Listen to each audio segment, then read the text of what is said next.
Assalamualaikum warahmatullahi wabarakatuh.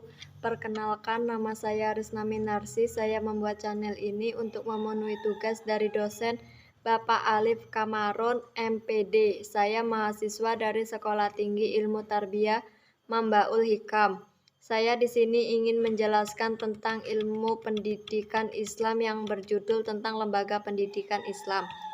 A. Pengertian lembaga pendidikan Islam. Secara etimologi, lembaga adalah asal sesuatu, acuan sesuatu yang memberi bentuk pada yang lain.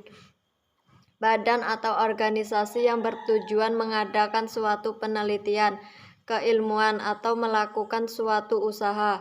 Adapun lembaga pendidikan Islam secara terminologi dapat diartikan suatu wadah atau tempat berlangsungnya proses pendidikan Islam.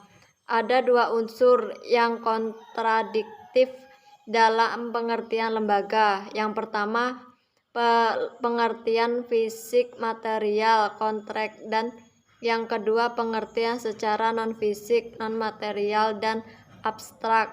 Dan ditinjau dari aspek non-fisik, lembaga merupakan suatu sistem yang berperan membantu mencapai tujuan pendidik Islam termasuk bidang sosial, sehingga dalam lembaganya tidak terlepas dari lembaga-lembaga sosial yang ada.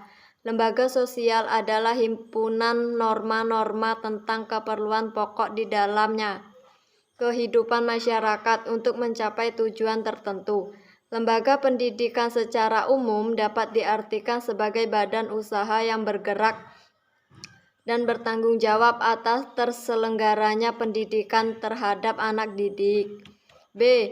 Jenis-jenis lembaga pendidikan Islam. Berbicara tentang lembaga pendidikan sebagai wadah berlangsungnya pendidikan, maka tentunya akan menyangkut masalah lingkungan di mana pendidikan tersebut dilaksanakan.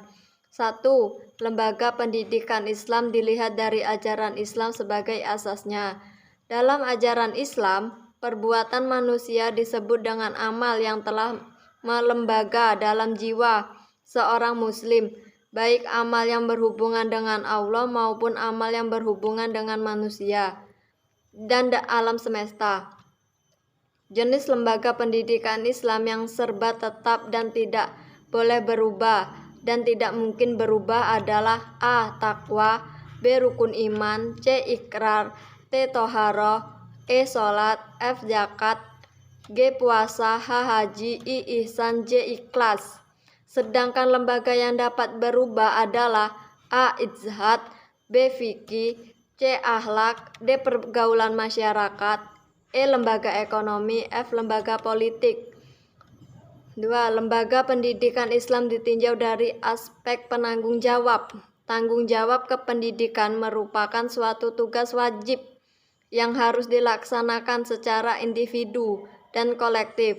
Secara individu dilakukan oleh orang tua dan kolektif adalah kerjasama seluruh anggota, keluarga, masyarakat, dan pemerintah. Jenis-jenis lembaga pendidikan adalah A. Lembaga pendidikan informal, keluarga.